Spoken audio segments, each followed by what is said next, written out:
So friends, Montreal protocol के बाद जो नेक्स्ट हम लोग चीज़ करने वाले हैं वो करने वाले हैं हम लोग मिटिगेशन एफर्ट्स। मिटिगेशन एफर्ट का मीनिंग क्या होता है, पहले हमें ये जानना चाहिए। मिटिगेशन एफर्ट का मतलब होता है जब कोई समस्या होती है उसको कैसे उसको सोल्व किया जाए या कैसे उसको प्रिवेंट किया जाए। अगर वो एक बार समस्या खड़ी हो जाती है तो कैसे उसका सॉल्यूशन ढूंढा जाए, इसे बोलते हैं मिटिगेशन स्ट्रेटजीज। ठीक है, तो यहाँ पे प्रॉब्लम क्या है, यहाँ पे प्रॉब्लम है release of green house gases, जिसके अंदर हमारा जो कार्बन डाइऑक्साइड है वो हमारा सबसे बड़ा विलेन है, और दूसरी ग्रीन हाउस गैसेज जो हैं apart from your carbon dioxide.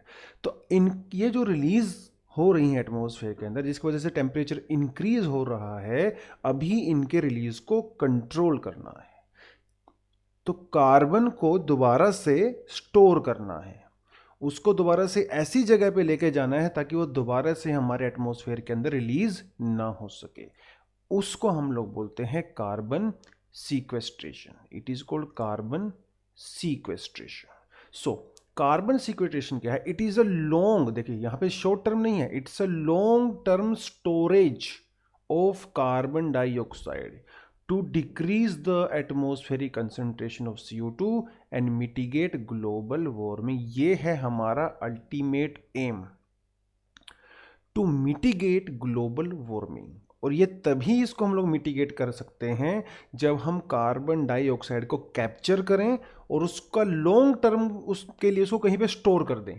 मे भी कहीं डीप ओशन में उसको स्टोर कर दें, डीप डाउन अर्थ में कहीं जो है 1-2 किलोमीटर नीचे जाके उसको स्टोर कर दें, यानी कि ऐसी जगह पे स्टोर करें जहां पे ये दोबारा से thousands and millions of years के लिए वहीं पे पड़ी रहे, दोबारा से एटमॉस्फेयर के अंदर ऐड ना हो।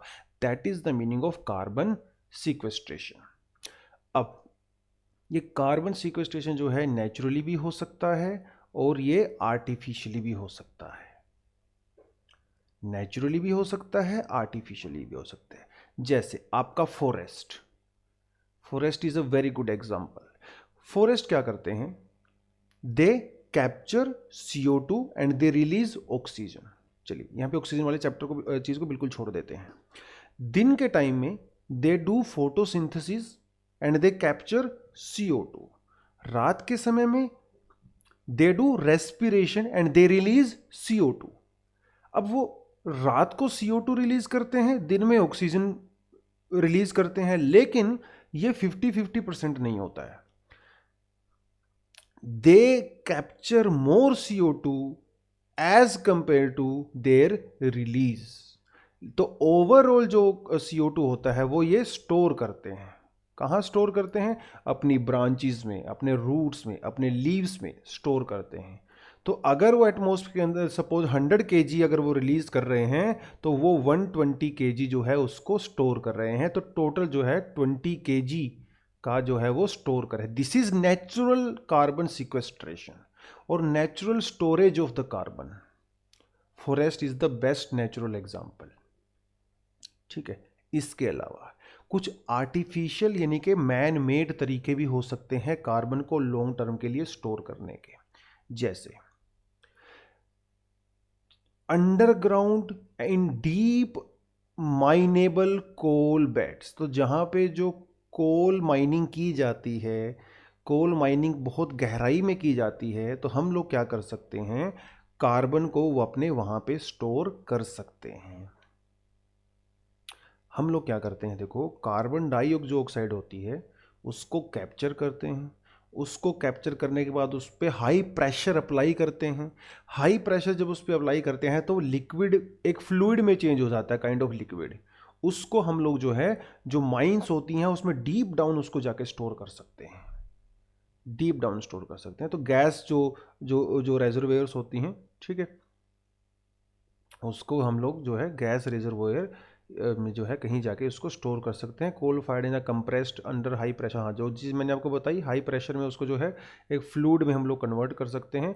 बाद में पाइप के थ्रू जो है इसको ग्राउंड में डिगिंग करके जो है उसको बोर करके उसको वहाँ पे स्टोर किया जा सकता है। And it can stay there for millions of years. वो उसको दोबारा से हम ऊपर लेके ही नहीं आएंगे। ठीक है, so that is a very good form of carbon sequestration. और कार्बन सिंक भी, इसको आप लोग एक जनरली जो है कार्बन सिंक और कार्बन सिक्वेस्ट्रेशन जो है वो सिनोनिमसली ही यूज़ की जाती हैं। जनरली कार्बन सिंक जो नेचुरल रेजर्वोयर्स होते हैं उसको बोलते हैं नेचुरल रेजर्वोयर्स। नेचुरल रेजर्वोयर सीधा सा एग्जांपल है forest. Forest is a natural reservoir of carbon. Why? Because through photosynthesis plants take CO2 from the atmosphere and they store that CO2 in their trunks, in their branches, in their leaves, in their roots, etc etc। ठीक है, that is called carbon sink. जैसे आपके kitchen वगैरह में sink होता है ना, तो जो वेस्ट मटेरियल होता है उस सिंक के थ्रू जो है वो बाहर निकल जाता है। ऐसे ही हमारा कार्बन भी एक वेस्ट मटेरियल है, कार्बन भी एक पोल्यूटेंट है, कार्बन भी जो है नुकसान पहुंचाता है। तो वो कहाँ पे जाएगा, कहाँ पे सिंक होगा? आपके प्लांट्स के अंदर वो सिंक हो सकता है, हमेशा के लिए वहाँ पे स्टोर हो सकता है। ठीक है, that is your carbon sink.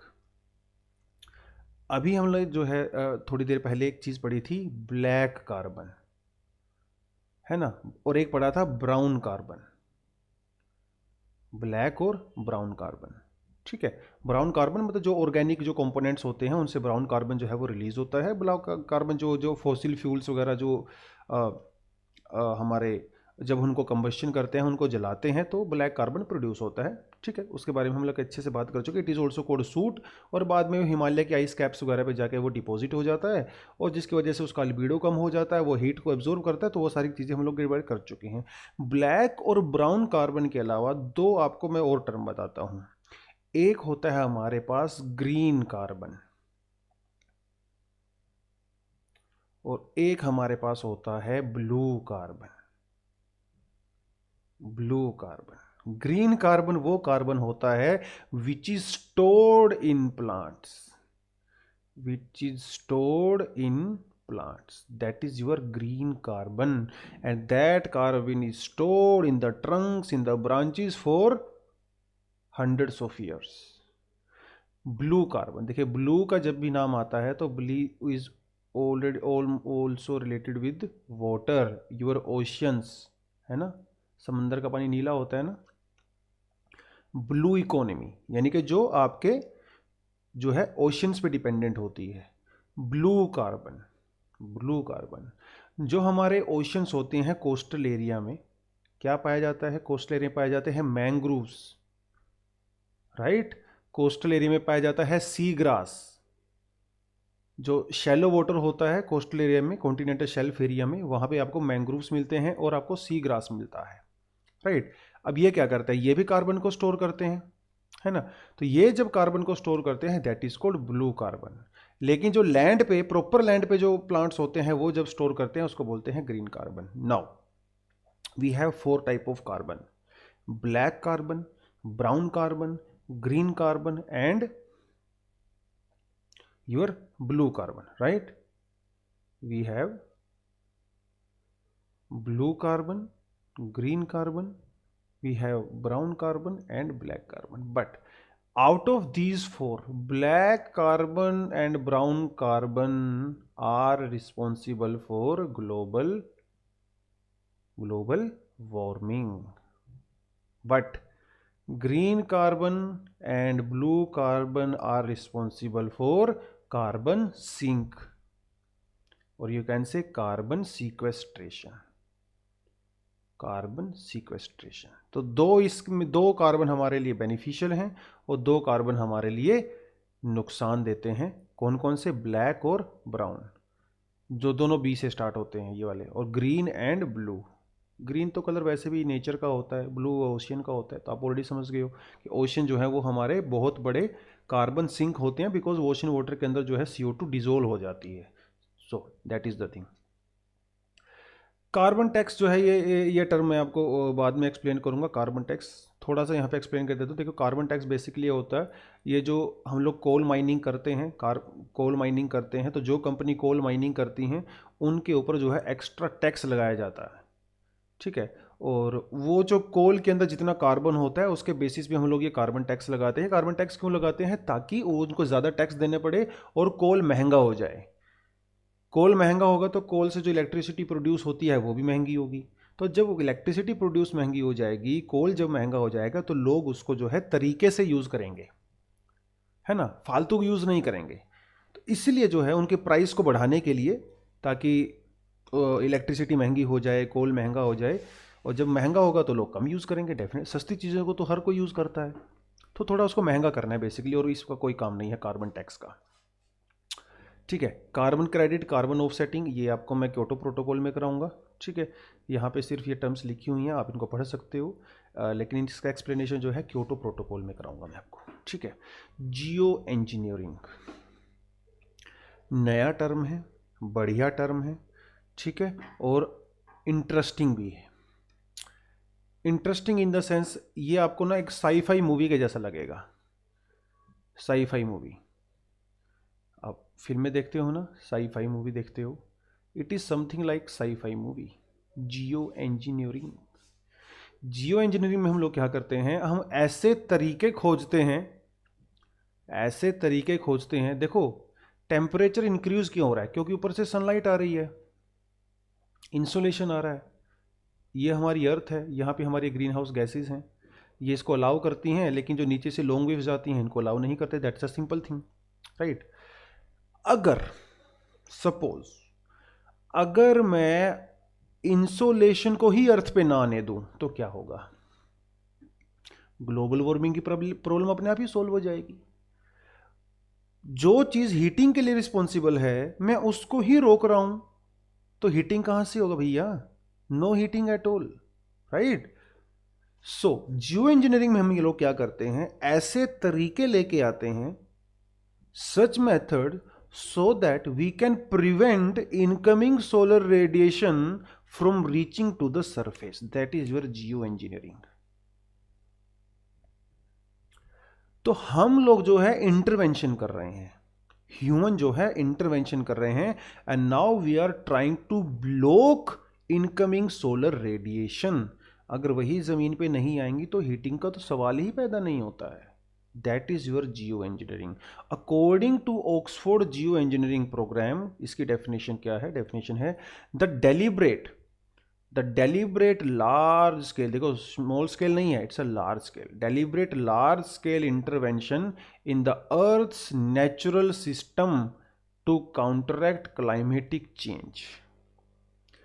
Billions of year से, जब से अर्थ ने एग्जिस्ट किया है, सनलाइट अर्थ के ऊपर लगातार आ रही है, यहाँ से लॉन्ग वेव जो है वो जा रही हैं, अब तक जो है इस चीज़ में किसी तरह का कोई डिस्टरबेंस नहीं हुआ है।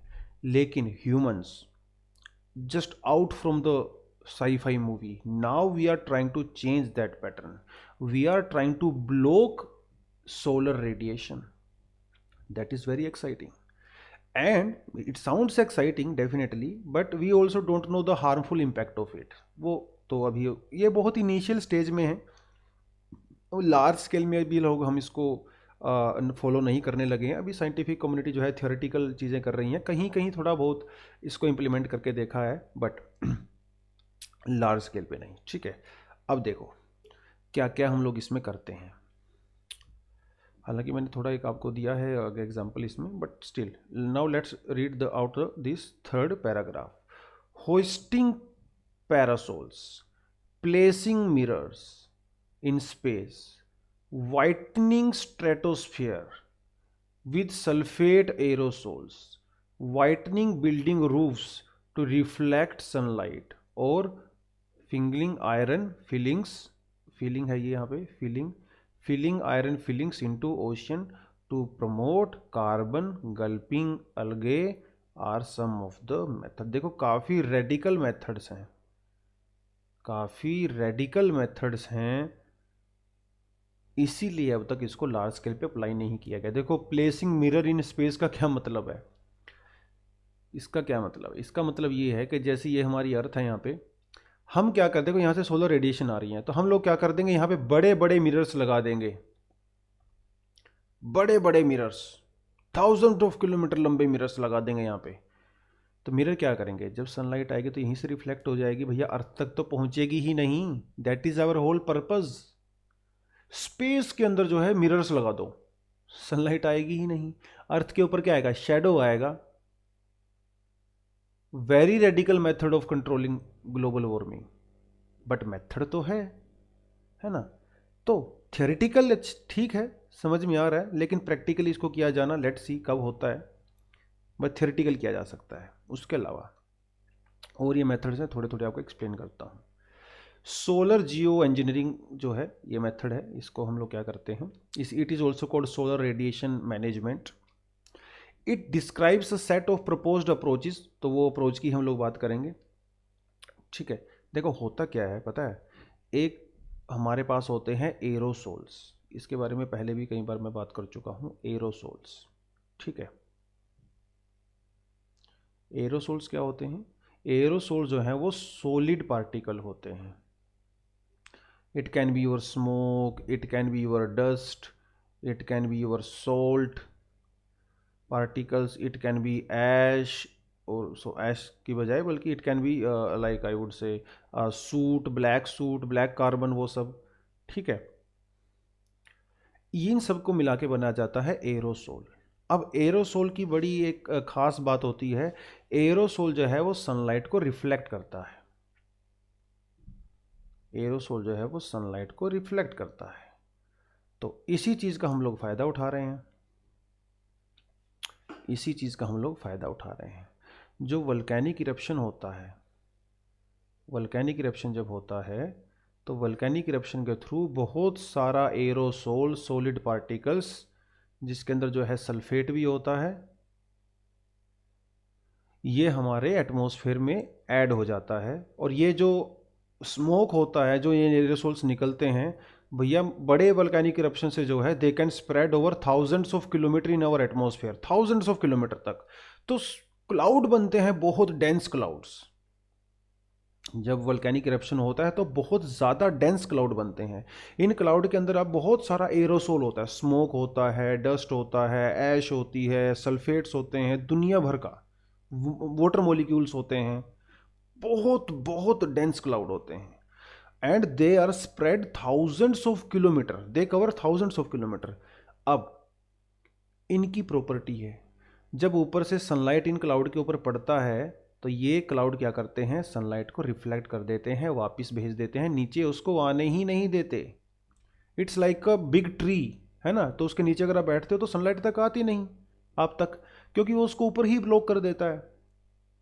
It is something like that, it is something like that. तो हम लोग क्या करने वाले हैं, हम कोई वल्केनिक इरप्शन तो करवा नहीं सकते, लेकिन एरोसोल्स को ऐड तो कर सकते हैं। That is our method, that is our method. ठीक है, हम लोग क्या करेंगे, देखो हम लोग करने वाले हैं एरोसोल्स को स्ट्रेटोस्फियर में, एरोसोल्स को स्ट्रेटोस्फियर में जो है इंजेक्ट करेंगे। सल्फेट जो है इट्स एन एरोसोल, एयरप्लेन लेके जाएंगे ऊपर स्ट्रेटोस्फेयर में और वहां जाके उसको इंजेक्ट कर देंगे। जब एरोसोल आपके स्ट्रेटोस्फेयर में घूमेंगे और वहां पर से सनलाइट आएगी तो उसको ब्लॉक कर देंगे, उसको नीचे आने ही नहीं देंगे ट्रोपोस्फियर में। हो गया सॉल्यूशन। जितना मर्जी इंडस्ट्री लगाओ, जितना मर्जी ट्रैफिक घुमाओ, सनलाइट ही नहीं आएगी तो ग्लोबल वार्मिंग कहाँ से होगा, है ना। So that can be a solution, stratosphere based options, है ना। ये स्पेस सन शेड्स तो बता ही दिया पहले ही, मिरर यूज़ कर सकते हैं हम लोग बड़े बड़े, है ना। क्लाउड बेस्ड ऑप्शंस भी हम लोग कर सकते हैं, क्लाउड बेस्ड, क्लाउड सीडिंग कर सकते हैं, आर्टिफिशियल क्लाउड क्रिएट कर सकते हैं। आर्टिफिशियल जब हम लोग क्लाउड क्रिएट कर देंगे तो ऊपर से सनलाइट आएगी तो उसको रिफ्लेक्ट कर देगा, उसको ब्लॉक कर देगा, है ना। आर्टिफिशियल क्लाउड हम लोग कैसे क्रिएट कर सकते हैं, देखो क्लाउड बनता कैसे है। क्लाउड बनने के लिए सबसे इंपॉर्टेंट चीज़ होती है हाइग्रोस्कोपिक न्यूक्लियाई, है ना, हाइग्रोस्कोपिक न्यूक्लियाई, ये चाहिए होता है।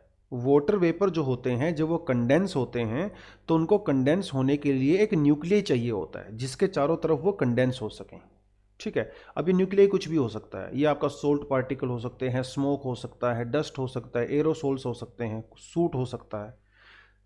अगर हम लोग हाइग्रोस्कोपिक न्यूक्लियाई यानी कि सूट, एरोसोल, अगर उसको हम अपने क्लाउड के अंदर छिड़क देंगे तो डेफिनेटली आर्टिफिशियल क्लाउड बन जाएगा।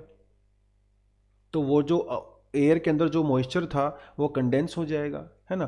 तो वो हम लोग कर सकते हैं। इसके लिए कौन कौन सी चीज़ें होती है हमारे पास, सिल्वर आयोडाइड होता है, तो सिल्वर आयोडाइड जो है हम लोग उसको स्प्रे कर देंगे और हमारा क्लाउड बन जाएगा। ठीक है, सरफेस बेस्ड ऑप्शंस होते हैं। अपने रूफ को जो है वाइट कर दो, जो घरों की छतें होती हैं इनको हम वाइट कलर से करना स्टार्ट करेंगे। वाइट कलर क्या करता है, ये सनलाइट को रिफ्लेक्ट करता है ना। सो वो तरीका एक हो सकता है, बहुत बढ़िया। देखो ये बहुत बढ़िया एनिमेशन है, ज़रा इसको देखो। हम लोगों ने क्या किया, स्ट्रेटोस्फेयर के अंदर, यहाँ पे हम लोग क्या कर रहे हैं, स्ट्रेटोस्फेयर के अंदर एरोसोल्स को छिड़काव कर रहे हैं। क्लाउड फॉर्मेशन ज़्यादा हो रहा है तो सनलाइट जो आ रही है, सनलाइट जो है देखो प्लेन गया, हमने यहाँ पे क्या किया, एरोसोल्स का जो है छिड़क दिया और सनलाइट जो है वो वापस होकर रिफ्लेक्ट होकर चली गई, है ना। फिर हम लोगों ने क्या किया, आर्टिफिशियली जो है क्लाउड क्रिएट किए, आर्टिफिशियल क्लाउड से भी जो है वो रिफ्लेक्ट होकर वापस चली गई sunlight. Such a beautiful animation, है ना। ये आपको क्या बताता है, ये आपको बताता है जियो इंजीनियरिंग, जियो इंजीनियरिंग, है ना। तो आप क्या कर सकते हो, मिरर्स लगा सकते हो, है ना, क्लाउड सीडिंग कर सकते हो, क्लाउड सीडिंग कर सकते हो, ठीक है। और आप क्या कर सकते हो, आप जो है स्ट्रेटोस्फेयर के अंदर एरोसोल्स को इंजेक्ट कर सकते हो और आप अपने घरों की छतों को वाइट कर सकते हो। तो ये सारे कुछ तरीके हैं जिसकी वजह से आप क्लाइमेट चेंज यानी कि ग्लोबल वार्मिंग को कंट्रोल कर सकते हो अप टू सम एक्सटेंट। तो ये सारी की सारी चीज़ें अभी बहुत ही छोटे लेवल पे इनको यूज़ किया गया है, ठीक है, क्योंकि हम लोगों को इसके हार्मफुल इम्पैक्ट नहीं पता। ये नेचर के साथ बहुत ज़्यादा छेड़खानी हो जाएगी। अगर आप नेचर के साथ बहुत सारी छेड़खानी करोगे तो हमें इसके साइड इफेक्ट पता नहीं है फिलहाल। तो let's see what happens in future. India, India में जो है क्लाइमेट चेंज को लेके क्या परसेप्शन है, इंडिया की गवर्नमेंट ने जो है क्लाइमेट चेंज को लेके कौन कौन से स्टेप्स उठाए हैं, ये भी जानना ज़रूरी है इंडिया के पर्सपेक्टिव से, राइट। लुक, इंडिया जो है एक ऐसी कंट्री है जो ओवरऑल एब्सोल्यूट टर्म में या पर कैपिटा की टर्म में बहुत ज़्यादा कार्बन डाइऑक्साइड रिलीज नहीं करती है। बट क्लाइमेट चेंज और ग्लोबल वार्मिंग का जिन कंट्रीज़ के ऊपर नेगेटिव इम्पैक्ट पड़ता है उनमें से इंडिया सबसे टॉप मोस्ट कंट्रीज़ में से एक है। हालांकि हम ग्रीन हाउस गैसेस प्रोड्यूस ज़्यादा नहीं करते, लेकिन क्लाइमेट चेंज की वजह से जो क्लाइमेटिक जो फिनोमिनाज होंगे जैसे cyclones, flooding, draught etcetera etcetera, उसमें इंडिया जो है टॉप 10 कंट्रीज़ में है। तो हमें इसके लिए स्टेप्स भी उठाने पड़ेंगे डेफिनेटली, ठीक है। तो इंडिया ने कौन कौन से स्टेप उठाए हैं, इंडिया में एक स्टेप जो सबसे बड़ा इनिशिएटिव इंडिया में लिया गया वो है national action plan, national action plan on climate change, NAPCC इसकी शॉर्ट फॉर्म है, ठीक है। अब ये NAPCC जो है ये एक अम्ब्रेला प्रोग्राम है।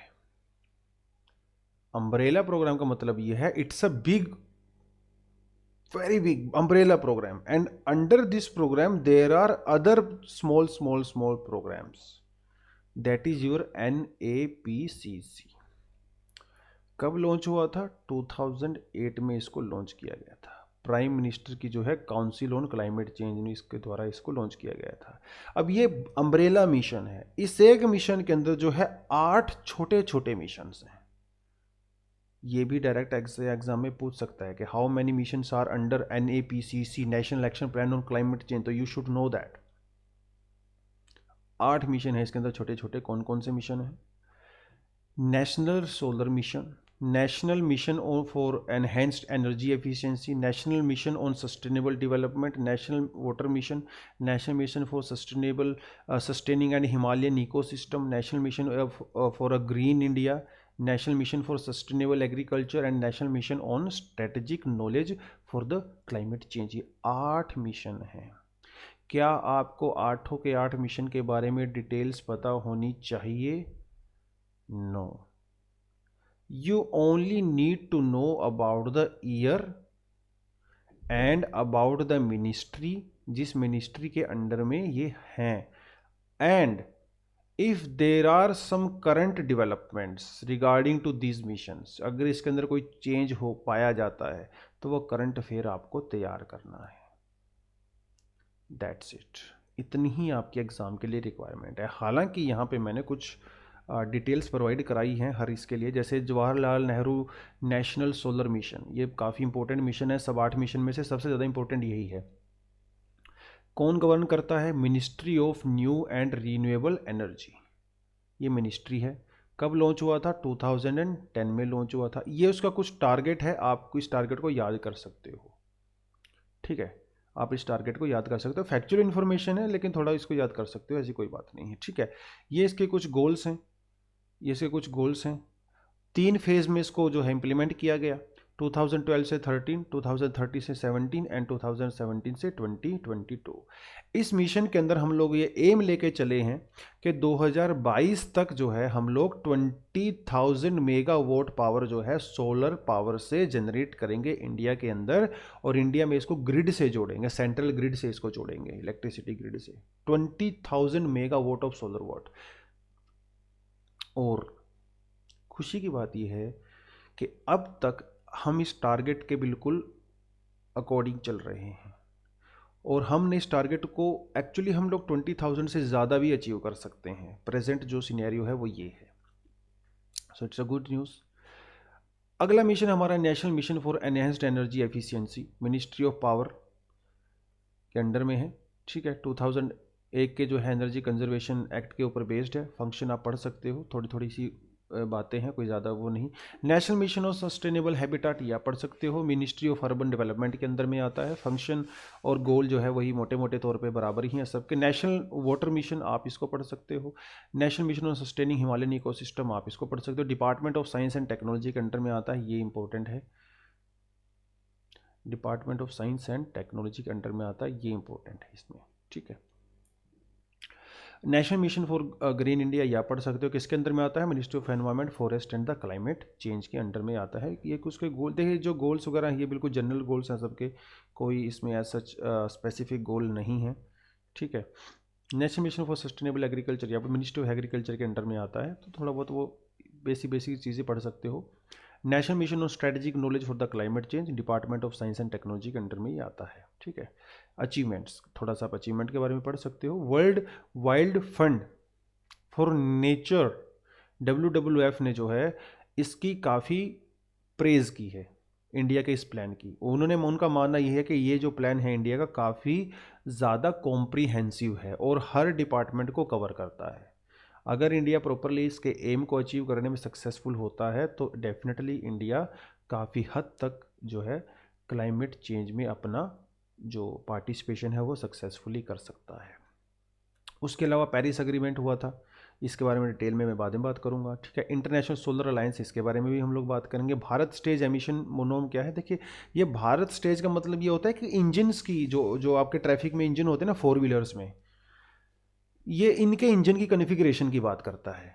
तो जैसे जैसे Bharat stage 1, Bharat stage 2, Bharat stage 3, 4, 5, 6, जितने ज़्यादा आप हायर लेवल पे जाते हो, जो इंजन जो हैं उतने ही ज़्यादा सोफिस्टिकेटेड होते चले जाते हैं, यानी कि उतना ही कम वो ग्रीन हाउस गैसेस को रिलीज़ करते हैं। तो India despite being a developing country, India is adopting Bharat stage 6 norms, जो अपने आप में काफ़ी बड़ी बात है। भारत स्टेज 6 नॉर्म्स, सीधा इंडिया ने 6 पे जंप किया है। 4 से 5वें को छोड़ के इंडिया ने सीधा 6 पे जंप किया है, यानी कि वेरी एडवांस्ड इंजन्स जो काफ़ी यूरोपियन कंट्रीज़ में चलते हैं। हालांकि ये सारे सोफिस्टिकेटेड होते हैं, थोड़े कॉस्टली भी होते हैं, इसकी वजह से आपके जो व्हीकल हैं वो भी कॉस्टली हो जाएंगे डेफिनेटली, लेकिन एनवायरनमेंट के पर्सपेक्टिव से काफ़ी ज़्यादा इम्पोर्टेंट है, ठीक है। IPCC एक इंटरनेशनल ऑर्गेनाइजेशन है, inter governmental panel on climate change, ठीक है। 1988 में एस्टेब्लिश किया गया था बाय वर्ल्ड मेटीरियोलॉजिकल ऑर्गेनाइजेशन के द्वारा और यूनाइटेड नेशन एनवायरमेंटल प्रोग्राम के द्वारा इसको किया गया था। IPCC क्या है? IPCC एक्चुअली एक साइंटिफिक ब्रांच के तौर पे आप कह सकते हो। It's a scientific branch of UNEP, United Nation Environment Programme, जिसके अंदर जो है साइंटिस्ट लोगों की टीम होती है, वो लोग रिसर्च करते हैं। रिसर्च करने के बाद जो है दुनिया भर से बहुत सारे प्रोफेसर्स यूनिवर्सिटी से, बहुत सारे रिसर्च स्कॉलर्स, वो लोग रिसर्च करते हैं क्लाइमेट चेंज से जुड़ी हुई अलग अलग बातों पे। कोई गैस पे रिसर्च कर रहा है, कोई किसी चीज़ पे रिसर्च करता है, ठीक है। अपनी वो लोग जो है रिपोर्ट को सबमिट करते हैं आईपीसीसी में। आईपीसीसी के खुद के पैनल के जो लोग होते हैं वो उन रिपोर्ट्स को रिव्यू करते हैं।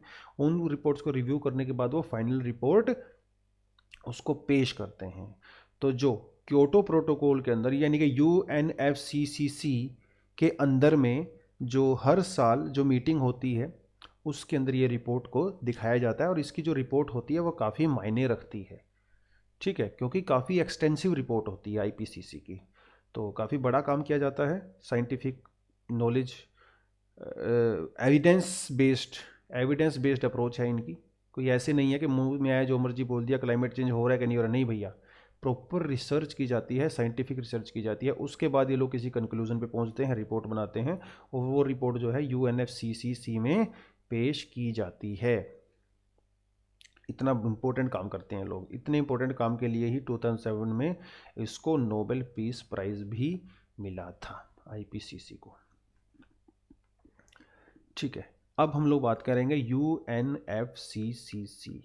सबसे इम्पोर्टेंट चीज़, अगर क्लाइमेट चेंज को लेके इंटरनेशनल एफर्ट्स की बात करें तो यूएनएफसीसीसी जो है ये सबसे टॉप पे आएगा।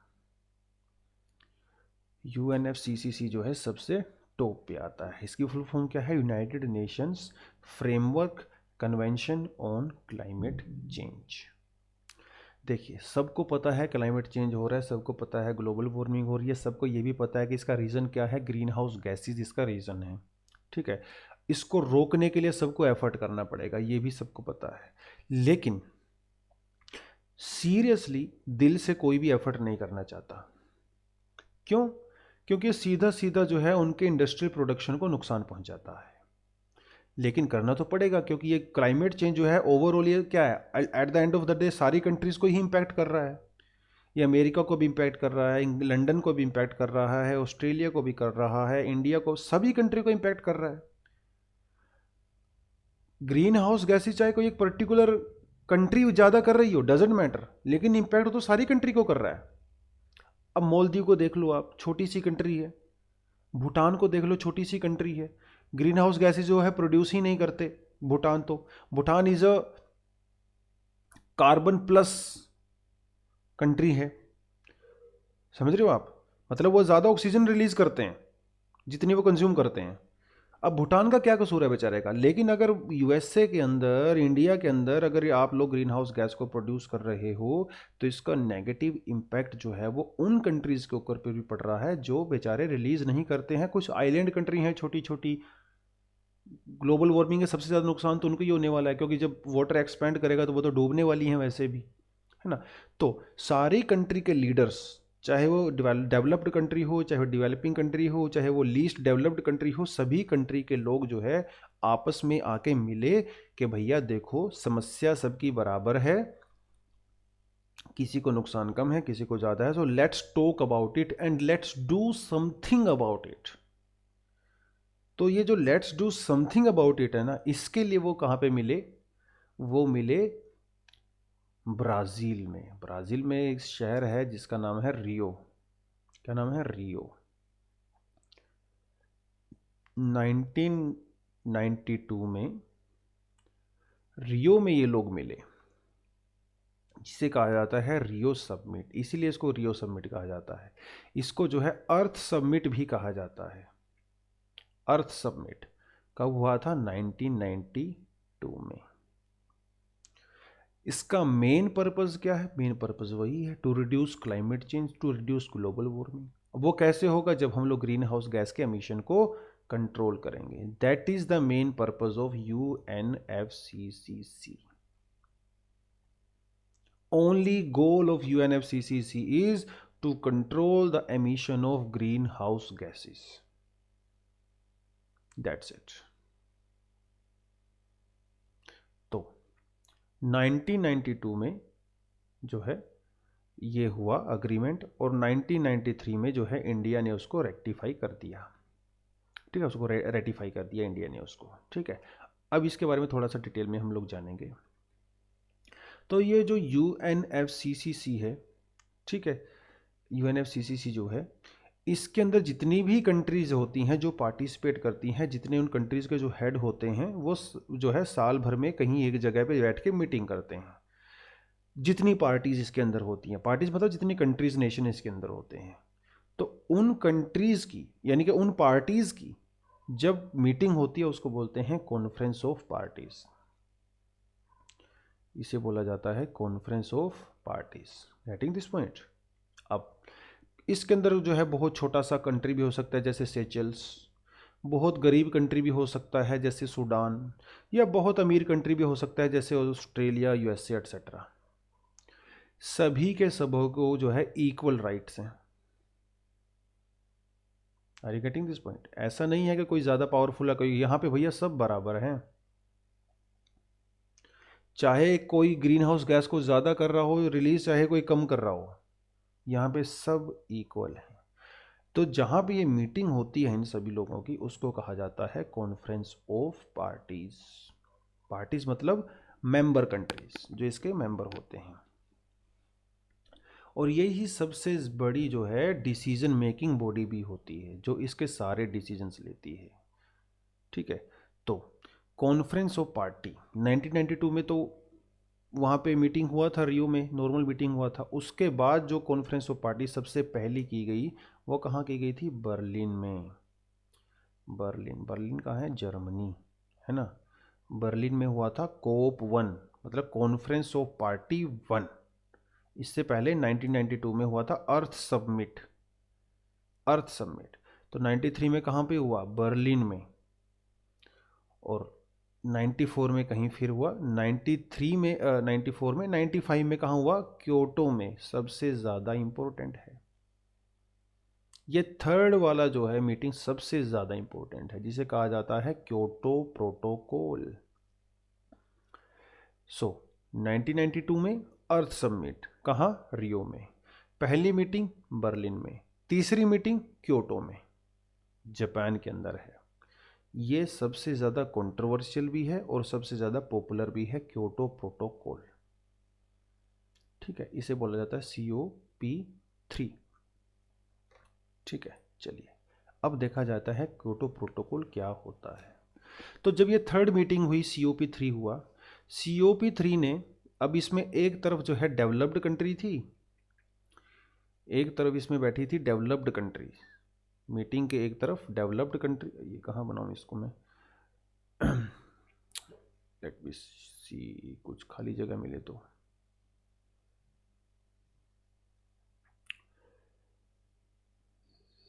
ओके, चलिए कोई बात नहीं।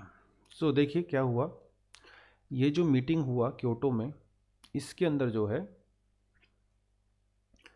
एक तरफ बैठी थी डेवलप्ड कंट्रीज और एक तरफ बैठी थी डेवलपिंग कंट्रीज।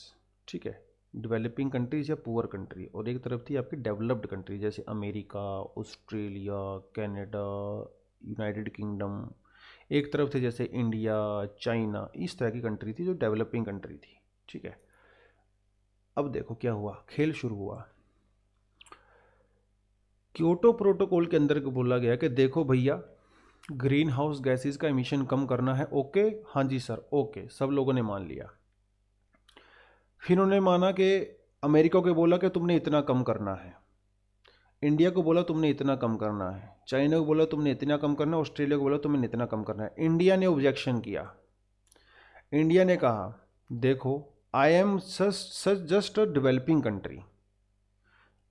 अब ग्रीन हाउस गैस को कम करने का सीधा सीधा सा मतलब है अपने इंडस्ट्रियल प्रोडक्शन को कम करना, अपनी GDP की ग्रोथ को कम करना।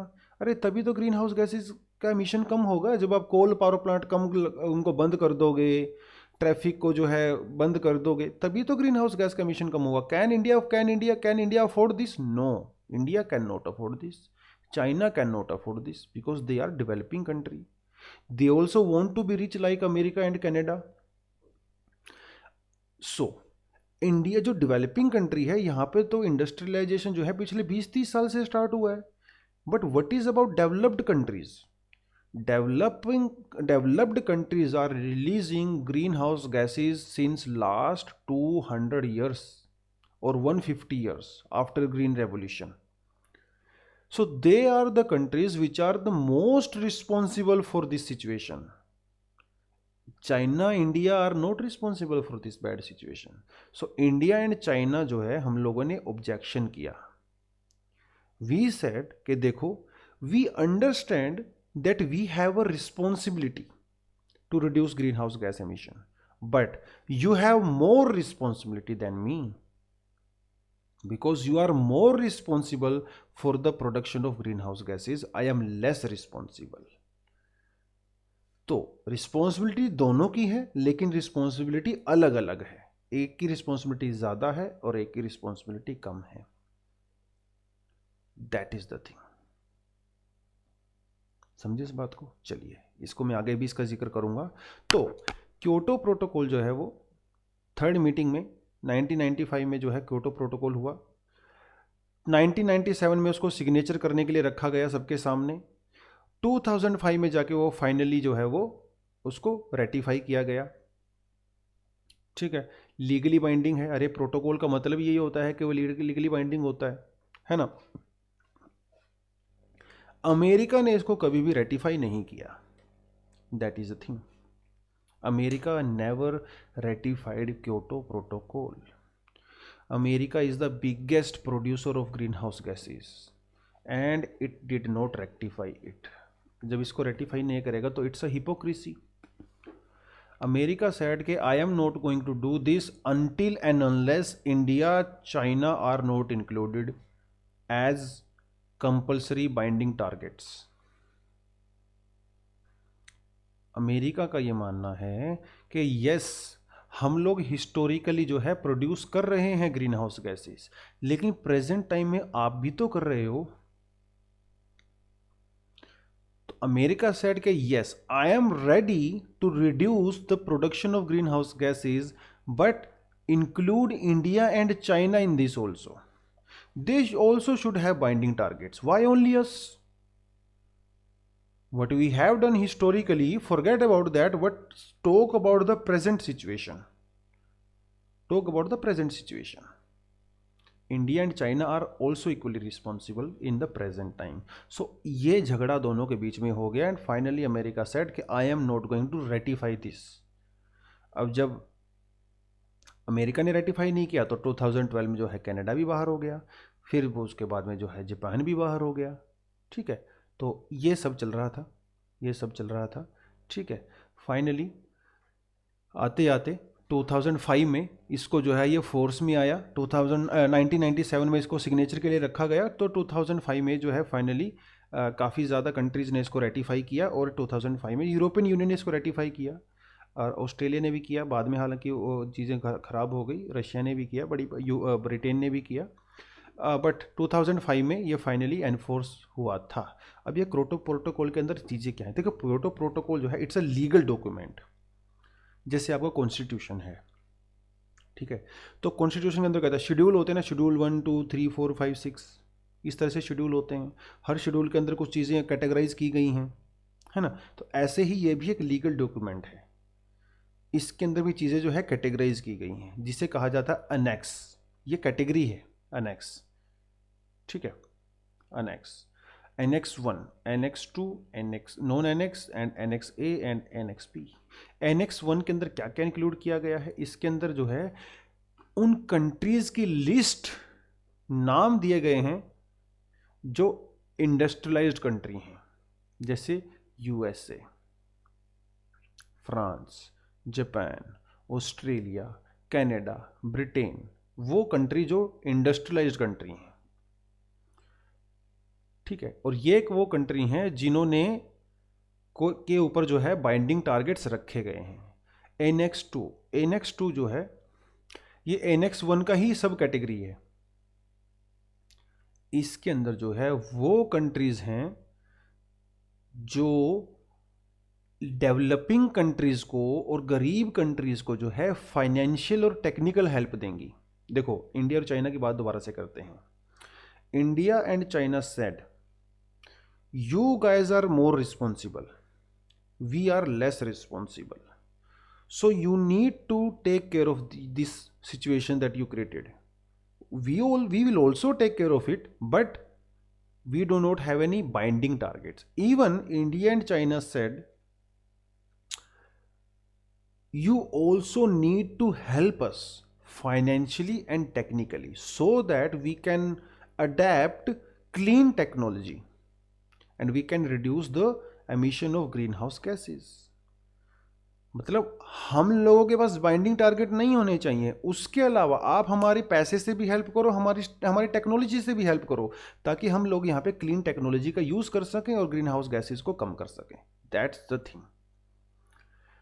तो एनेक्स 2 के अंदर उन कंट्रीज के नाम हैं जो डेवलपिंग कंट्रीज को टेक्निकली और फाइनेंशियली हेल्प करेंगी. ठीक है. वो कौन सी कंट्री हैं जिनको हेल्प की जानी है, वो उनका जो नालिश दी हुई है वो दी हुई है नॉन एनेक्स कंट्रीज के अंदर, जैसे India, Brazil, China, south Africa etcetera. ये वो कंट्री हैं. तो नॉन एनेक्स कंट्रीज की हेल्प कौन करेगा? Annex 2 countries. एनेक्स 2 कंट्री के अंदर कौन कौन सी कंट्री हैं जो एनेक्स 1 के अंदर हैं? USA, France, Japan etcetera. Annex A में क्या है? एनेक्स में जो है ग्रीन हाउस गैसेज की लिस्ट है. 6 ग्रीन हाउस गैसेज हैं: carbon dioxide, methane, nitrous oxide, N2O, hydrofluorocarbons. देखो हाइड्रोफ्लोरोकार्बन्स, ठीक है, ये कहाँ से यूज किए थे? पहले हम क्या कर रहे थे? क्लोरोफ्लोरोकार्बन्स, है ना. क्लोरोफ्लोरोकार्बन रेफ्रिजरेटर में यूज कर रहे थे. इसको किससे रिप्लेस किया था? हाइड्रोफ्लोरोकार्बन से. अभी हाइड्रोफ्लोरोकार्बन भी प्रॉब्लम क्रिएट कर रहा है क्योंकि it's a green house gas. Hydrofluorocarbons, perfluorocarbons, PFCs and sulphur hexafluoride. ठीक है, ये 6 गैस जो है green house gases Kyoto protocol के अंदर इंक्लूड की गई हैं, जिनको कंट्रोल किया जाना है. एनेक्स बी के अंदर क्या है? एनेक्स बी के अंदर जो है, जो एनेक्स 1 के अंदर कंट्रीज हैं उनके टारगेट्स दिए हुए हैं कि अमेरिका को कितना कम करना है, जापान को कितना कम करना है, ऑस्ट्रेलिया को कितना कम करना है, वो टारगेट दिए गए हैं. ठीक है. तो एनेक्स 1 के अंदर उनके नाम दिए गए हैं. एनेक्स 2 के अंदर जो है उन कंट्रीज़ के नाम दिए गए हैं जो टेक्निकल हेल्प देंगी और फाइनेंशियल हेल्प देंगी. नॉन एनेक्स कंट्री के अंदर जो है वो कंट्रीज़ हैं जिनको हेल्प मिलेगी. एनेक्स ए के अंदर क्या है? उन 6 ग्रीन हाउस गैसेज की लिस्ट है. और नेक्स्ट बी के अंदर जो है हर कंट्री के इंडिविजुअल टारगेट्स फिक्स किए गए हैं. यूएसए का, जापान का, ऑस्ट्रेलिया का कितने टारगेट हैं वो हम लोगों को करने की ज़रूरत नहीं है. बस वी शुड नो कि कौन से एनेक्स के अंदर क्या है. ठीक है. यहाँ पे आप देख सकते हो एनेक्स 1 एंड एनेक्स 2 कंट्रीज जो है वो ग्रीन कलर में दी हुई हैं. एनेक्स 1 पार्टीज जो है वो आपका ब्लू कलर के अंदर दी गई है. ठीक है. नॉन एनेक्स कंट्री जो है आपकी जो है ऑरेंज और येलोइश कलर में दी हुई हैं. देखो इंडिया, चाइना इसका पार्ट है, सऊदी अरेबिया, ब्राज़ील, वो सब है ना, और ऑब्जर्वर स्टेट्स. ठीक है, ये सब आपका दिया हुआ है. कॉन्फ्रेंस ऑफ पार्टीज़ की अगर बात करो तो फर्स्ट कॉन्फ्रेंस ऑफ पार्टी 1995 में बर्लिन में हुई, दूसरी जो है वो जेनेवा में हुई, तीसरी क्योटो में ही, जो सबसे ज़्यादा इंपॉर्टेंट है ये क्योटो वाली. ठीक है. इस क्योटो के अलावा देखो हर मीटिंग में बड़ी बड़ी बातें हों ऐसा ज़रूरी नहीं है. बहुत सारी मीटिंग में कुछ भी नहीं होता है, वो सिर्फ बैठते हैं, मिलते हैं और IPCC की रिपोर्ट पढ़ते हैं, चले जाते हैं. इतनी सारी मीटिंग में से, क्योंकि देखो हर कंट्री लड़ रही है कि तो किसी कॉमन चीज़ के ऊपर वो लोग अग्री करते नहीं हैं.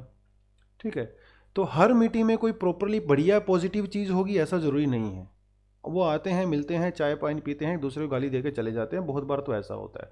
तो कुछ ही मीटिंग ऐसी हैं जो इम्पोर्टेंट हैं ज़्यादा, जैसे Kyoto protocol, the most important one. Most important India में भी हुई है भैया, 2002 में जो है दिल्ली में हुई थी. ठीक है. कुछ खास इसमें हुआ नहीं था, बट यस नाम हमें पता होना चाहिए कब हुई थी, क्योंकि इंडिया में हुई थी तो पता होना चाहिए. ठीक है. उसके अलावा जैसे कोपनहेगन है, ये इम्पोर्टेंट है. कैनकुन भी इम्पोर्टेंट है क्योंकि यहाँ पे कुछ कुछ चीज़ें हुई हैं इम्पोर्टेंट, कुछ नया हुआ है यहाँ पे. दोहा इम्पोर्टेंट है. दोहा तो क्यों इम्पोर्टेंट है? क्योंकि जो आपका क्योटो प्रोटोकॉल है, क्योटो प्रोटोकॉल की जो लास्ट लिमिट थी वो थी 2012. क्योटो प्रोटोकॉल के टारगेट रखा गया था 2012 और ऐसा माना गया था कि 2012 तक जो है ये कंट्रीज जो है अपने अपने टारगेट को अचीव कर लेंगी, लेकिन ऐसा हो नहीं पाया. तो उन्होंने क्या किया, क्योटो प्रोटोकॉल को बाद में 2013 से 2020 तक शिफ्ट कर दिया. क्योटो प्रोटोकॉल के टारगेट्स को।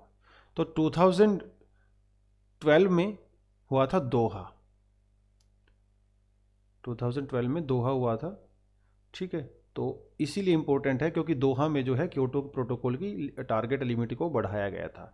उसके बाद जो हमारे पास इम्पोर्टेंट आता है वो आता है पेरिस अग्रीमेंट, पेरिस अग्रीमेंट, ठीक है। वैसे वर्सो भी इम्पोर्टेंट है but Paris is more important than Warsaw, ठीक है। उसके बाद में ये कोई फालतू है, सब कोई काम की नहीं है, ठीक है।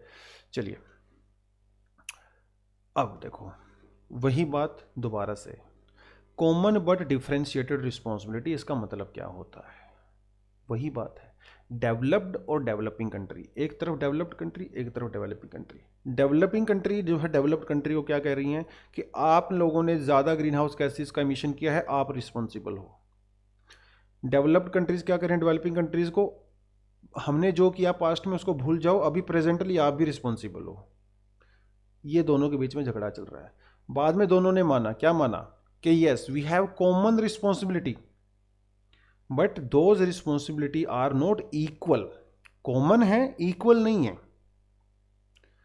तो that is called your common but differentiated responsibility. Responsibilities are common, but developed countries they have more responsibility. Developing countries have less responsibility. That is the whole meaning of this common but differentiated responsibility. कई बार ये exam में question आ चुका है, उसमें लिखा simple सा question आया था कि common and differentiated responsibility is related to what? It is related to Kyoto protocol, ठीक है। That is the thing. अब ये इतनी बड़ी चीज़ें लिख रखी हैं, आप इसको पढ़ सकते हो, लेकिन जो आपको बताया है उसका मतलब वही है, ठीक है। कार्बन क्रेडिट, इसके बारे में भी बात करेंगे हम लोग, ठीक है। चलिए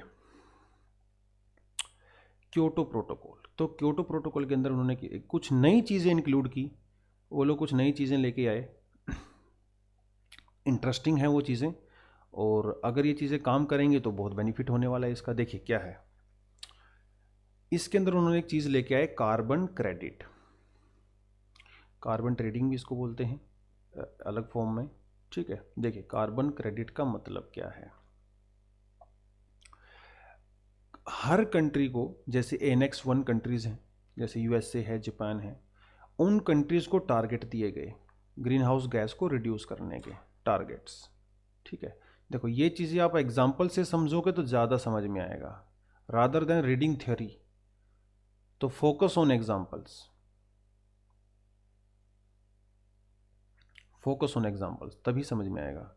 देखिए यूएसए इज हेयर, अब यूएसए को टारगेट मिला है कि आपको एक साल में जो है 100 टन आप CO2 प्रोड्यूस कर सकते हो, उसको क्योटो के अंदर टारगेट दे दिया। इधर से जापान को टारगेट दिया कि आप भी 100 टन कर सकते हो, दोनों को 100 टन और 100 टन का टारगेट है। अब यूएसए तो है बदमाश, यूएसए ने जो है क्लीन टेक्नोलॉजी का यूज़ नहीं किया, तो यूएसए ने अपनी लिमिट को क्रॉस कर दिया और ये लिमिट चली गई 110 टन, 110, तो 10 टन जो है वो एक्स्ट्रा हो गया। जापान ने जो है अपनी कंट्री में एफर्ट्स लिए, स्टेप्स उठाए, क्लीन एनर्जी का यूज़ किया, कार्बन टैक्स लगाया, इलेक्ट्रिक व्हीकल्स का यूज़ किया, तो इन्होंने जो है पॉजिटिव रिजल्ट्स आए, और जापान जो है सिर्फ 90 टन जो है प्रोड्यूस किया। टारगेट कितना था 100 टन, प्रोड्यूस कितना किया 90 टन, तो इसके पास 10 टन एक्स्ट्रा है, और अमेरिका के पास 10 टन जो है इसने एक्स्ट्रा खर्च कर दिया है, तो जापान के पास कोटा है, तो ये अपने जो 10 टन का टारगेट है ना वो उसको यूएसए को दे सकता है कि तुम मेरा जो है ये टारगेट 10 वाला जो एक्स्ट्रा बचा है इसको ले लो, मेरे पास जो है एक्स्ट्रा क्रेडिट बच गया है। That is your carbon credit. तो अमेरिका जो है कुछ पैसा देके जापान से वो खरीद सकता है, ठीक है। इसी तरह के जो है क्योटो प्रोटोकॉल में 3 मैकेनिज्म हैं, 3 मैकेनिज्म काफ़ी इंटरेस्टिंग है, एग्जाम्पल से ही समझना पड़ेगा। ठीक है। एक है हमारे पास international emission trading, international emission trading, तो जिसकी अभी मैंने बात की वही है ये कार्बन ट्रेडिंग। ठीक है, कार्बन ट्रेडिंग इसको बोल सकते हो आप लोग, कार्बन क्रेडिट बोल सकते हो। एक है हमारे पास जॉइंट इम्प्लीमेंटेशन और एक है हमारे पास क्लीन डेवलपमेंट मैकेनिज्म। ये तीनों आपको समझने पड़ेंगे। देखिए कार्बन ट्रेडिंग तो ऑलरेडी मैंने आपको करवा दिया है। ठीक है, एक कंट्री, दो कंट्री के पास टारगेट होता है। एक कंट्री जो है अपने टारगेट से ज़्यादा ग्रीन हाउस गैस को प्रोड्यूस करती है, दूसरी कंट्री अपने टारगेट से कम करती है, तो दोनों जो है आपस में कार्बन की ट्रेडिंग कर सकते हैं। तो जिस कंट्री ने कम किया है वो दूसरी कंट्री को बेच सकता है, that is your carbon trading. ठीक है, तो it can B boat and sold in market. ठीक है, तो this is your carbon trading. Simple सा कॉन्सेप्ट है, एक के पास एक्सेस है दूसरे के पास कम है, तो भैया आपस में लेन देन कर लो, that is all about it. Clean development mechanism क्या है, ये और इंटरेस्टिंग है। देखो कैसे, जापान है यहाँ पे। ठीक है, जापान के पास टारगेट है 100 टन प्रोड्यूस करने का। एक तरफ है इंडिया, इंडिया जो के पास टारगेट है ओनली 50 टन प्रोड्यूस करने का। चाहे समझ लो आप इंडिया के अंदर टारगेट भी नहीं है, ऐसा भी समझ लो कि इंडिया के पास कोई टारगेट नहीं, बिकॉज इंडिया तो वैसे भी नॉन एनेक्स कंट्री है। अपनी मर्जी से जितना मर्जी कम करें अलग बात है, लेकिन कोई टारगेट ऐसा लिमिटिंग टारगेट नहीं है। ठीक है, ऐसा भी समझ सकते हो आप। अब देखो जापान के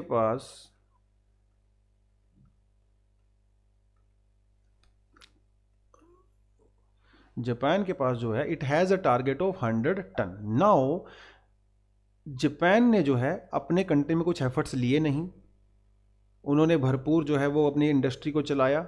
दे were using lot of coal, lot of fossil fuels and all that. तो Japan produced 120 ton of carbon dioxide, 120 ton. So they have exceeded their limit by 20 ton, they have exceeded their limit by 20 ton. अब क्या किया जाए, तो Japan क्या बोलेगा, Japan जाएगा USA के पास, भैया तुम्हारे पास क्रेडिट है क्या, तो बोलेंगे मेरे पास तो नहीं है, मैं तो ऑलरेडी क्रेडिट ढूंढ रहा हूँ। फिर ये जाएंगे यूके के पास, उसके पास भी नहीं है, ऑस्ट्रेलिया के पास, उसके पास नहीं है। तो कहाँ जाए जापान, जब इसको कहीं से क्रेडिट नहीं मिलेगा तो कहाँ जाएगा, जापान जाएगा इंडिया में। और जापान जो है इंडिया के अंदर कुछ ऐसे प्रोजेक्ट लगाएगा जिससे जो है ओवरऑल ग्रीन हाउस गैसेस जो है वो उनको कम किया जा सके। ऐसे कुछ प्रोजेक्ट के अंदर पैसा लगा सकता है जो ग्रीन एनर्जी का यूज़ करते हैं, जैसे सोलर पावर प्लांट लगा दिया, कोई विंड पावर प्लांट लगवाने में इंडिया की हेल्प कर दी। तो ये जो 20 टन जो है वो एक्स्ट्रा था इसके पास, तो उसने क्या किया, उसको इंडिया में प्लांट लगा के उसको रिड्यूस कर दिया। This is called clean development mechanism. है ना, बहुत बढ़िया चीज़, शानदार चीज़ है। मतलब अपनी कंट्री में आपने ग्रीन हाउस गैसेस को एमिशन को कम नहीं किया, लेकिन आप जो है किसी डेवलपिंग कंट्री की हेल्प कर सकते हो, उसको टेक्नोलॉजी दे सकते हो, उसको पैसा दे सकते हो, वो उसको कम कर देगा। आप नहीं कर रहे हो तो वो कर देगा आपके बिहाफ पे। This is called clean development mechanism. Example से ही समझ में आएगा ये, अदरवाइज ऐसे समझ में नहीं आने वाला है।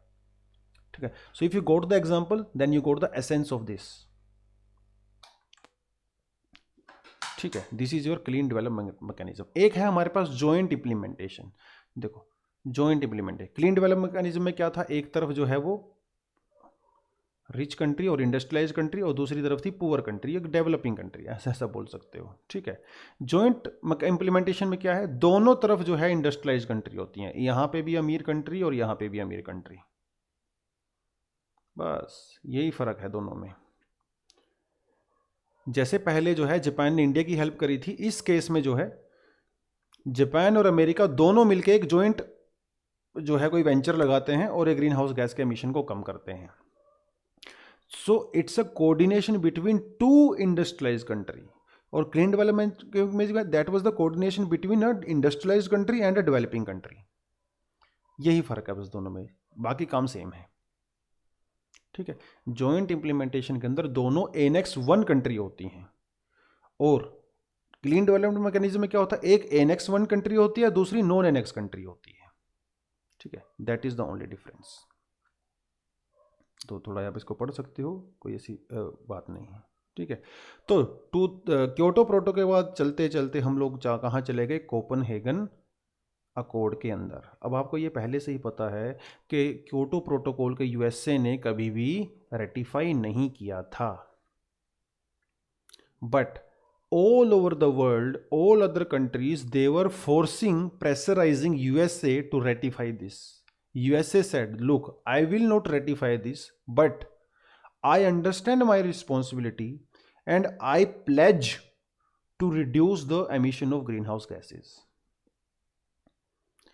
कानून नहीं पास करूंगा लेकिन जिम्मेदारी समझता हूं इसलिए कम करूंगा। That was the stand of USA. तो 2009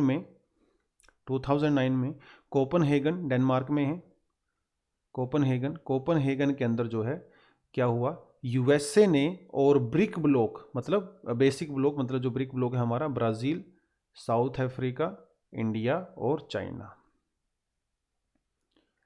और यूएसए। एक तरफ था ब्राज़ील, साउथ अफ्रीका, इंडिया और चाइना, और दूसरी तरफ था अमेरिका। ये लोग आपस में आए, बैठे और इन्होंने डिसाइड किया कि देखो हम लोग वैसे तो रिड्यूस नहीं कर रहे हैं, लेकिन क्योटो प्रोटोकॉल से बाहर जो है हम लोग कुछ अपना एग्रीमेंट कर लेते हैं, है ना, बाहर सेटलमेंट कर लेते हैं कुछ ना कुछ। क्योटो प्रोटोकॉल का देखो इंडिया ब्राज़ील तो वैसे भी पार्ट नहीं थे, नॉन एनेक्स कंट्री हैं। यूएसए ने जो है वैसे ही रेटिफाई नहीं किया, लेकिन उनके ऊपर प्रेशर तो था, यूरोपियन यूनियन का समझ लो, है ना, प्रेशर तो था उनके ऊपर। तो उस प्रेशर के अंडर में आके उन्होंने कोपनहेगन में आउट ऑफ कोर्ट जैसे सेटलमेंट होती है, उन्होंने अग्रीमेंट किया जिसे कहा जाता है कोपनहेगन अकॉर्ड। इंपॉर्टेंट है काफ़ी। तो इसके बाद जो है अमेरिका भी जो है मोरली जो है वो बाइंड हो गया। मोरली बाइंड हुआ, लीगली नहीं, मतलब आपने जुबान दे दी अभी तो अपनी जुबान से जो पीछे नहीं हट सकते, दैट सॉर्ट ऑफ थिंग। ठीक है। तो कोपनहेगन अकॉर्ड में यूएसए ने क्या बोला, उसने बोला कि देखो I will reduce 70% of green house gases by 2020। By 2020 कौन से लेवल से, 2005 के लेवल से, and they actually achieved it. India और चाइना ने क्या बोला, इंडिया ने अपने टारगेट रखे। ठीक है। चाइना ने बोला कि जो मैं 40 से 45% जो है ग्रीन हाउस गैसेज को, एमिशन को भी कम करूंगा। इंडिया ने बोला कि 20 to 25% करूंगा। ठीक है। तो लीगली बाइंडिंग तो इनके पास वैसे ही नहीं था, तो उन्होंने बाहर जो है एक दूसरे को बोला कि देखो भी ऐसे ऐसे करेंगे, बहुत दुनिया भर से प्रेशर आ रहा है, बहुत बेइज्जती हो रही है, ऐसे ऐसे हम लोग करेंगे। ठीक है। तो चलिए, कोपनहेगन अकॉर्ड के अलावा जो है कुछ जो स्मॉल आइलैंड कंट्रीज़ हैं, स्मॉल आइलैंड कंट्री, क्योंकि जो क्लाइमेट चेंज होगा इसका सबसे ज़्यादा नुकसान तो इनको ही होगा। स्मॉल आइलैंड कंट्री को सबसे पहले तो यही डूबने वाले हैं, और इनके पास बचने का साधन भी नहीं है बेचारों के पास, क्योंकि इनके पास ये गरीब हैं। तो स्मॉल आइलैंड कंट्री जो है, it's an alliance of 43 small islands. ठीक है। Barbuda, Bahamas, Barbados, Cuba, etcetera etcetera. इन ये भी लोग मिलके जो है अपनी आवाज़ को उठाते हैं। देखो कोई एक आधे की आवाज़ तो कोई सुनता नहीं है, they are very poor and they are not only poor but they are very small also, है ना, तो they don't have any military power और समथिंग लाइक दैट। सो कोई इनकी सुनता उनता नहीं है। ठीक है। सो उन्होंने अपनी अलायंस बनाई है जिसको बोला जाता है alliance of small island states. ठीक है।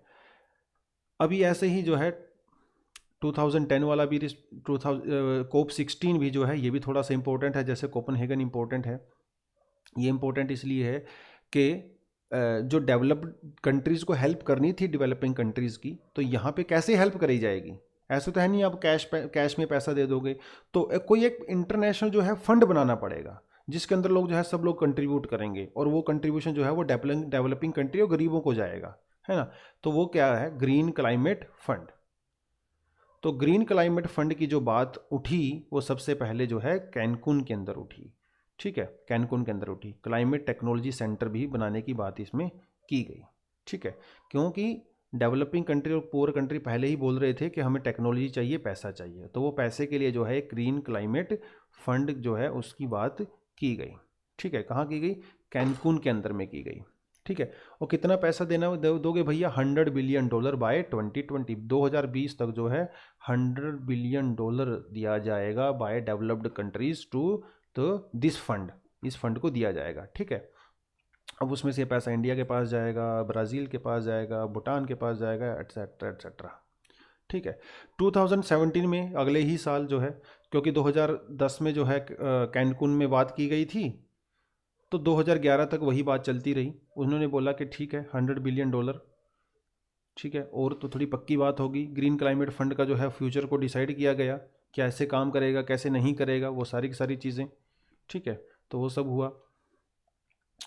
2018 में जो है कोप 18 जो है दोहा में हुआ 2012 में, जो कि इम्पोर्टेंट है काफ़ी ज़्यादा। वाई?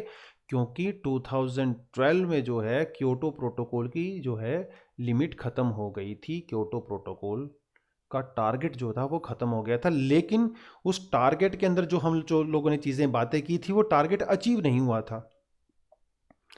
तो देखो, जब टारगेट जब आप डॉक्टर किसी बीमारी का इलाज करता है, तो ऐसा तो ज़रूरी नहीं है कि उसी टाइम पे ठीक हो जाए वो। अब वो हो सकता है हफ्ते के बजाय वो 10 दिन ले ले, तो डॉक्टर क्या बोलेगा? उसकी दवाई को कंटिन्यू करेगा ना। तो समथिंग लाइक दैट। पहले ऐसा सोचा गया था कि 2012 तक जो है सारे टारगेट हम लोग अचीव कर लेंगे, लेकिन ऐसा हो नहीं पाया। तो उन्होंने क्या किया, टारगेट्स को एक्सटेंड कर दिया, ठीक है, फर्दर एक्सटेंड कर दिया 2013 से 2020 तक उसको एक्सटेंड कर दिया। सो दैट इज, कब वो कहाँ हुआ था? ये दोहा में हुआ था, दोहा में, ठीक है।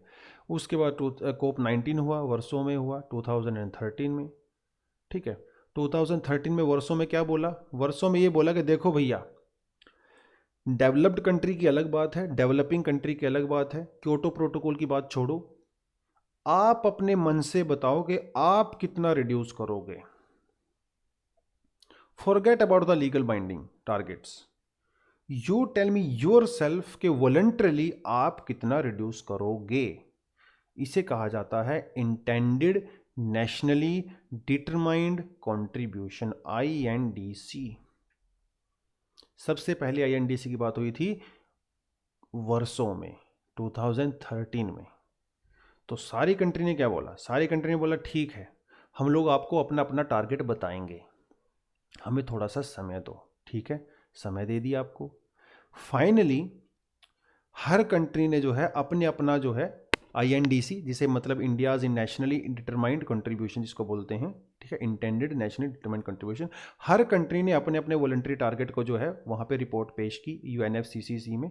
इंडिया ने भी अपने कुछ टारगेट बताए, देखो कि मैं इतना करूँगा। हालांकि मैं तो नॉन एनेक्स कंट्री हूँ क्योटा में, मेरे ऊपर लीगली बाइंडिंग नहीं है, लेकिन क्योंकि मैं रिस्पॉन्सिबल कंट्री हूँ तो मैं अपनी तरफ से जो है इतना रिड्यूस करूँगा, देखो ये मेरा टारगेट है, ठीक है, जिसे कहा जाता है INDC। तो इंडिया ने कितना बोला कि I will reduce 33 to 35% by 2030। कौन से लेवल से? 2005 के लेवल से। मतलब अगर 2005 में अगर 100 टन प्रोड्यूस कर रहा हूँ, तो 2030 में जो है मैं कितना प्रोड्यूस करूँगा? ओनली 65, 2005 के लेवल से कम करूँगा। इसके अलावा इंडिया ने क्या बोला कि I will create extra carbon sink of 2.5 to 3 billion ton. अब ये कार्बन सिंक क्या होता है ऑलरेडी हम लोग बात कर चुके हैं। मतलब आप क्या करोगे? आप जंगल लगाओगे भैया, forest, you will do afforestation. आप जो है इलेक्ट्रिकल व्हीकल्स का यूज़ करोगे, आप सोलर पावर प्लांट लगाओगे, जो भी करना है आप करो, ठीक है। पेड़ लगाओ खूब सारे, ताकि ये कार्बन सिंक क्रिएट हो सके। तो ये इंडिया ने जो है अपना कुछ टारगेट बताया, चाइना ने अपना बताया, सबने अपना अपना बताया। फाइनली उसके बाद हुआ कोप 20, ये मतलब पेरिस अग्रीमेंट। पेरिस अग्रीमेंट क्यों? कब हुआ? 2015 में। इससे पहले जो है सारी की सारी कंट्री ने अपने अपने INDC को UNFCCC में सबमिट कर दिया था। तो फिर हुआ कोप 20, ठीक है। तो कोप 20 अभी हम लोग थोड़ी देर में करेंगे, नेक्स्ट वीडियो के पार्ट में करेंगे कोप 20।